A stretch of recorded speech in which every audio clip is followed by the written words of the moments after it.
Hello साथीहरू, आज चाहिँ म जङ्गलतिर घाँस काट्न जाँदैछु। हामी दुईजना हामी चाहिँ अहिले जङ्गलको नजिक आइपुगिसकेका छौँ। यता हेर्दै कान्छी, अब घाँस काट्न थाल्नुपर्छ हामी है।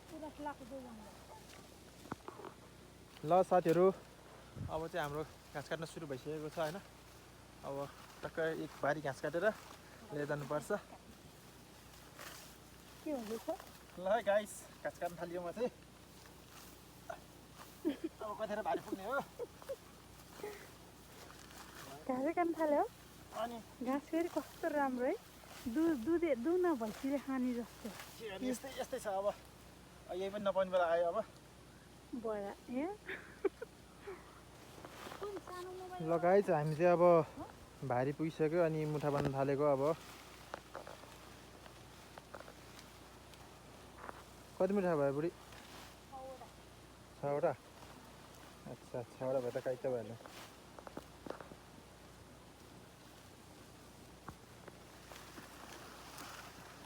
अब ल हेर, 2टा मुठाले भाइ पुग्ने ठुलो देखिँदैछ। अनि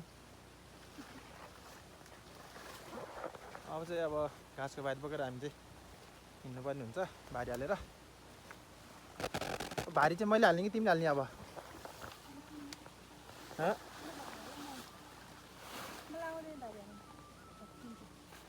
अब भारी हाल्न नि मैले सिकाउनु पर्ने नि त तिमीलाई।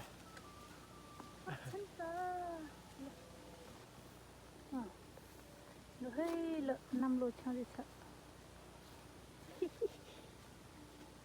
घाँसको भाजी, घाँसको मुठो, भाजी।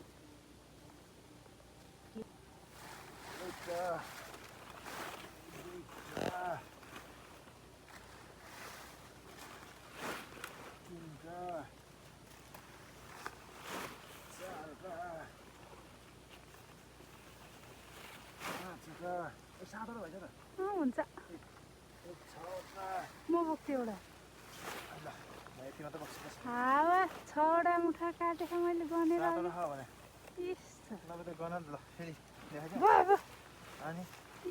7वटा त हुँदै चुट बोल्नु। 7वटा मुठाको भारी कत्रो।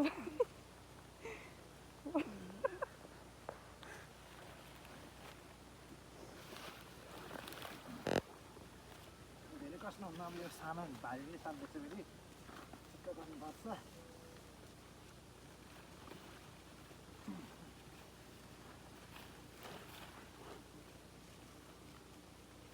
यो मोबाइल उल्टो समात्यो है क्या मैले? हो,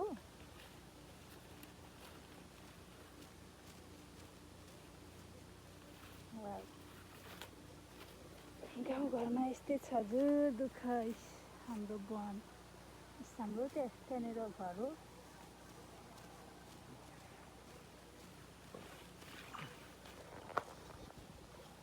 भारी हालेर भ्याइसकेँ मैले चाहिँ होइन। अब तिमीले बोक्नु पऱ्यो भारी। ल, भारी रेडी भइसकेको छ है। ल गाइस, म चाहिँ भारी बोकेर अब हिँड्न थालेँ है।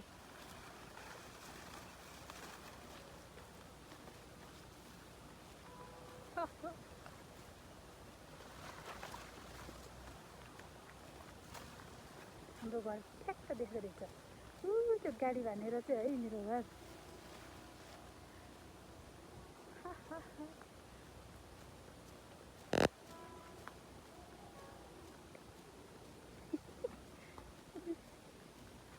हाम्रो घरै देखिएको छ त। फाइनली गाइस, म चाहिँ घाँसको भारी ल्याएर सकिसकेको छु। अनि अब चाहिँ यसो नुहाइधुवाइ गरेर सरसफाइ गरेर झ्याट्ट बस्नुपर्छ। आजलाई भिडियो यति नै होला। Okay, by.